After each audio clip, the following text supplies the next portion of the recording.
Anda masih bersama kami di Breaking News Kompas TV, Saudara. Ini terkait dengan gempa yang terjadi di kawasan Maluku. Gempa bermagnitudo 7,9, kemudian dimutakhirkan menjadi 7,5 yang terjadi pada pukul 2:47 waktu Indonesia Tengah atau pukul 00:47 waktu Indonesia Barat.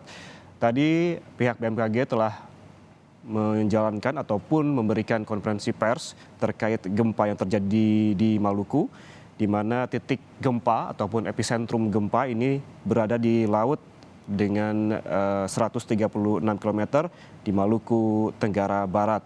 Ini ada pergerakan naik dan potensi tsunami diakhiri, dan Kepala BMKG Dwi Korita Karnawati menegaskan bahwa potensi tsunami ini diakhiri bukan dicabut, yang artinya tetap diwaspadai potensi tsunami tersebut.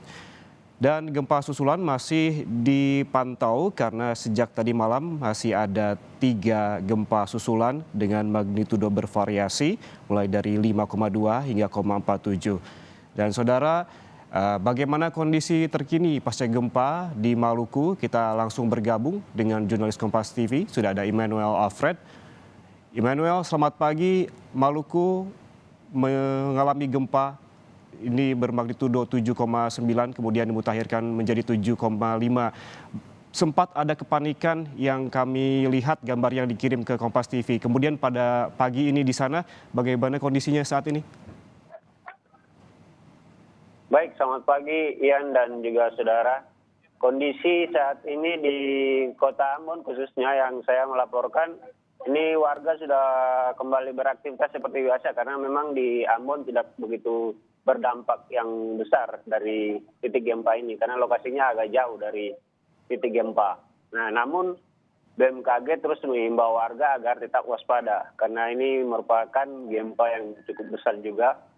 Dan dari titik gempa yang informasi yang kami peroleh bahwa saat ini memang warga masih berada di titik-titik lokasi pengungsian yang jauh dari permukaan pesisir laut begitu.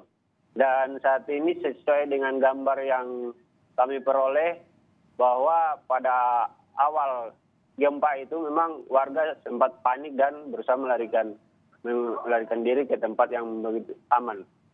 Saat ini kami juga belum mendapatkan laporan dari BPBD setempat terkait dengan dampak yang diakibatkan oleh gempa, khususnya yang sangat dirasakan itu di daerah Samlaki dan juga di sekitar Dogo.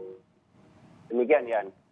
Ya, di Ambon sendiri, Noel, bahwa seperti yang Anda sebutkan tadi, pada pagi ini warga sudah beraktivitas seperti biasa. Lalu bagaimana dengan warga di kawasan pesisir? Mengingat juga pihak BMKG menyebutkan ada gelombang tinggi dan ombak tinggi yang menerjang kawasan pesisir Maluku. Ya, Yan, khusus untuk warga di pesisir seperti saat ini saya melaporkan aktivitas nelayan karena ini merupakan teluk di Ambon, jadi mereka beraktivitas seperti biasa. Namun khusus untuk warga yang berada di lokasi-lokasi yang memang terdampak gempa itu ada himbauan dari BMKG untuk tidak melakukan aktivitas dulu di laut ke pantai karena mengingat potensi gempa susulan masih terus terjadi, ya. Oke, potensi gempa susulan masih terus terjadi begitu, diperingatkan oleh pihak BMKG. Terakhir yang Anda rasakan di Ambon, pukul berapa gempa susulan masih dirasakan oleh warga? Iya, baik Ian, untuk di Ambon sudah tidak lagi merasakan gempa susulan, namun di titik gempa di dekat titik gempa khususnya di warga di sekitar Maluku Tenggara Barat di Samlaki itu sampai saat ini masih merasakan gempa-gempa susulan, namun skalanya sudah mengecil, gitu ya. Noel, BMKG ini membagi 2 wilayah menjadi wilayah berstatus siaga dan berstatus waspada. Kota Ambon sendiri masuk dalam status siaga. Lalu apakah yang Anda pantau di sana ada kerusakan bangunan? Noel. Baik, memang benar ya ada pembagian status. Namun di saat ini untuk di Kota Ambon sendiri belum ada laporan dampak kerusakan karena lokasinya seperti yang tadi saya sebutkan bahwa jauh dari titik gempa. Namun di Samlati memang ada laporan bahwa kerusakan-kerusakan kecil yang terjadi di sana. Namun sampai saat ini kami masih menunggu laporan resmi dari BPBD karena saat ini mereka masih melakukan penanganan khususnya untuk warga yang berada di lokasi-lokasi pengungsian mandiri. Jadi warga ini mengungsikan dirinya karena masih terjadi gempa-gempa susulan, gitu ya. Baik, Noel, tadi BMKG sempat menjelaskan bahwa potensi peringatan dini tsunami ini diakhiri, bukan dicabut, artinya ini masih tetap diwaspadai adanya potensi tsunami. Apakah pihak BPBD di sana sudah ada pergerakan, misalkan membangun pengungsian sementara, seperti itu, Noel? Ya, Yan, untuk saat ini pihak BPBD masih melakukan penanganan bagi warga yang berada di jauh dari lokasi-lokasi yang dianggap berbahaya, gitu ya. Dari rekomendasi yang kami peroleh bahwa ada himbauan untuk masyarakat tetap tidak berpengaruh dengan isu-isu yang tidak dapat dipertanggungjawabkan kebenarannya.